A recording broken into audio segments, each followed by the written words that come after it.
ಹೆಸರುಬೇಳೆ ಕ್ಯಾಬೇಜ್ ಪಲ್ಯ. ಇದು ಕ್ಯಾಬೇಜ್. ಇದನ್ನು ಕ್ಲೀನಾಗಿ ತೊಳ್ಕೊಬೇಕು. ನೀರು ಕುದಿಸಿ ಅರಿಶಿನ ಪುಡಿ ಉಪ್ಪು ಹಾಕಿ ಕುದಿಸಿಂದ ಇದನ್ನು ತೊಳೆದು ಕ್ಲೀನ್ ಮಾಡಿ ಇಡಬೇಕು. ಇದು ಹೆಸರುಬೇಳೆ ಅರ್ಧ ತಾಸು ನೆನೆ ಹಾಕಬೇಕು. ಉಪ್ಪು, ಖಾರ, ಹಸಿಮೆಣಸಿನಕಾಯಿ ಪೇಸ್ಟ್, ಇದು ಅರಿಶಿನ ಪುಡಿ, ಜೀರಿಗೆ, ಸಾಸಿವೆ, ಉಳ್ಳಾಗಡ್ಡಿ, ಟೊಮೆಟೊ, ಕರಿಬೇವು, ಅಲ್ಲ, ಬೆಳ್ಳುಳ್ಳಿ ಮತ್ತು ಬೆಲ್ಲ.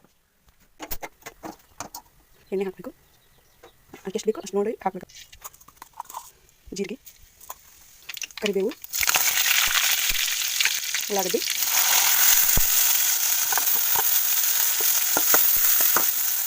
ಟೊಮೆಟೊ ಕಟ್ ಮಾಡಿ ಇಟ್ಕೊಂಡಿದ್ದೆ ಅದು ಎಲ್ಲ ಹಾಕ್ತಾಯಿದ್ದೀನಿ. ಇಷ್ಟು ಬೆಳ್ಳುಳ್ಳಿ ಇದನ್ನು ಸಣ್ಣ ಹೆಚ್ಚಿ ಕಟ್ ಮಾಡಿ ಇಟ್ಕೊಂಡಿದ್ದೆ. ಅರಿಶಿನ ಪೇಸ್ಟ್, ಹಸಿಮೆಣಸಿನ್ಕಾಯಿದ್ದು ನೋಡ್ಕೊಂಡು ಹಾಕ್ಕೋಬೇಕು ಎಷ್ಟು ಬೇಕಾಗುತ್ತೆ ಅನ್ನೋ. ನಮ್ಗೆ ಇಷ್ಟು ಕ್ಯಾಬೇಜ್ ಹಾಕ್ಕೋಬೇಕು.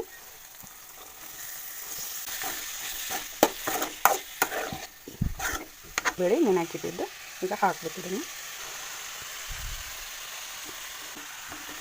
ನೀಟಾಗಿ ಕಲರಿಸ್ಬೇಕು. ರುಚಿಗೆ ತಕ್ಕಷ್ಟು ಉಪ್ಪು, ಬೆಲ್ಲ,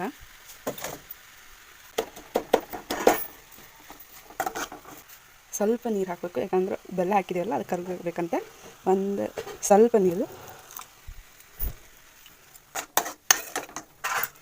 ಇದು ಹೆಸರುಬೇಳೆ ಕ್ಯಾಬೇಜ್ ಪಲ್ಯ.